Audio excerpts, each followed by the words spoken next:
السلام علیکم قدرمنو پښتنو زم ساس قربا اسکرم سواتي کتونکو دی وخت کې موجود یم د سوات په سیمه په چارباغ میډیا سنټر کې څنګه چې تاسو په فوټیج کې وکتل چې د ټیمې چارباغ د ډیرو ورځو نه خپل هلې ځلې جاری دي او نن چې د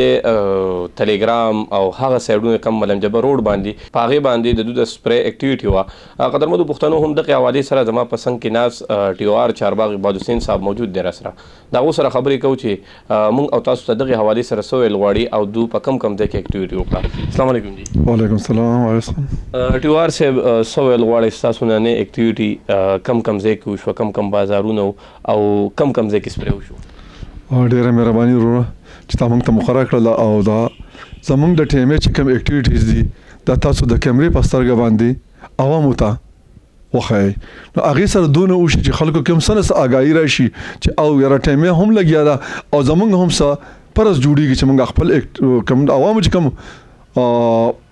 اکټیویټیز دي چې هغې خپل اکټیویټیز هم په خپله باندې کوي. نو دغه شانتې نن چې موږ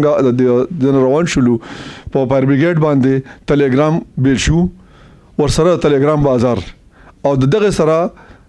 پولیس سټیشن ټلګرام چې دی هغه مو وکړلو د هغې نه پس بدر ته لاړلو د بدر بازار او د هغې خواوشا چې څومره ایریا وه دا ټوله مو کور کړله. دغه شان د دې نه روان شو موږ مخکې لاړلو سیر ته سیر سره چې مو څومره ایریا وه هغه ټوله کور کړله شوله او د دې سره موږ په دې مین روډ باندې چې څومره جوماتونه راغلي دي په هغې باندې موږ هم هینډ سپری چې وه نو هغه مو هم وکړله. د دغې نه بیا موږ مخکې لاړلو کشورې ته په کشوره کې د کشورې په مین روډ باندې چې څومره بازار راتللو په هغه ټولو باندې چې ونه هغې باندې هم سپری وشوله. د هغې نه پس لاړو موږ مخکې ملم جبا پولیس سټیشن چې دی هغې کې مو هم سپری وکړله شوله او ورسره هلته چې کومه بي ایچ یو ده هغې کې هم سپری وشوله. د دغې نه علاوه زموږ په چارباغ بازار کې هم هند باندې کم سپری کیږي هند سپری چې ته کم وایو کنه د هغه په چارباغ بازار کې او بیا خصوصا د بازار مسجد چې سره رقم غټه غلې چې دا په دې غلې کې دغه شان په بازار کې سره هم سپری وشولو. مهرباني خدا راته مو وای ټي او آر صاحب خلکو ته بس پیغام ورکول غواړي او د خلکو نه بس اپیل کول غواړي. نو بس ورو خلکو ته زمونږ دغه پیغام دی چې زمونږ د روټین چې کم کار دی دغه دا خو یو ایمرجنسي راغلی هغه ایمرجنسي موږ تاسو ته سره خپل شیر کوو په روټین چې زمونږ کوم صفای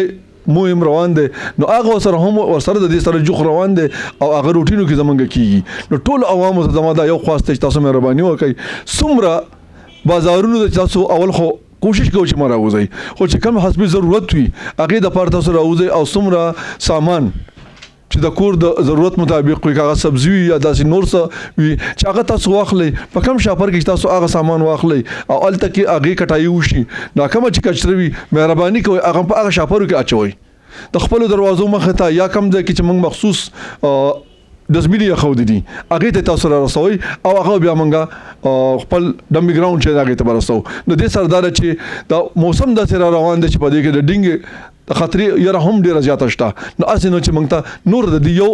کم ایمرجنسي چې راغلې ده د دې په ځای سره هغه ایمرجنسي را نه شي. نو زما عوامو ته بار دا یو خواست کوم چې تاسو مهرباني وکړئ دا کومه بیماري چې زموږ راغلې ده کرونا وایرس چې دی دا د دې د ټولو نه غټ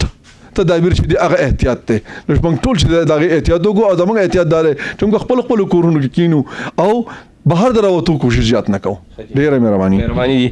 کتونکو د ټي او آر صاحب خبرې تاسو واورېدې چې کم د دو نننۍ اکټیویټي وه کم چې دو هینډ سپری یاد کو بیا په فایر بریګیډ باندې کم سپری وشو چې کم سیر ټلګرام طرف ته په کم روډ باندې څونه علاقې راځي د ملم جبې پورې که هغه مساجد دي که هغه بازارونه دي که هغه سرکاري ادارې دي هلته کې ټول سپری وکړی شو. د دې د لاسه چې کم د کرونا وایرس کم وبا راغله چې دغه احتیاطي تدابیر اپنا وکړی شي او د دې وبا نه الله پاک مونږ بچ کړي. د دې نه علاوه قدرمنو پښتنو په چارباغ کې هم په ریګولر بیس باندې سپری کیږي. ډېر زیات خلک وایي چې په چارباغ کې خو ریګولر کیږي نور ځایونو کې ولې نه کیږي. چارباغ سیټي ده او په سیټي کې زیات رشي د دې د لاسه په بازار کې زیات روزانه په ډیلی بیسس باندې چې دی نو هغه سپری کیږي. نور چې کم مضافاتي علاقې دي ټی ایم ای چارباغ خپل جدوجهد خپل کوشش خپل کاوش جاري ساتي او هغه علاقو ته ځان رسوي او د عوامو سره تعاون کوي او د عوامو ته چې کم مسایل مخې ته راځي د هغې نه هغو بچ کوي. د یو بل پروګرام پورې خپل کوربه اسکرم ساتلو اجازت راکوي. د الله په امان.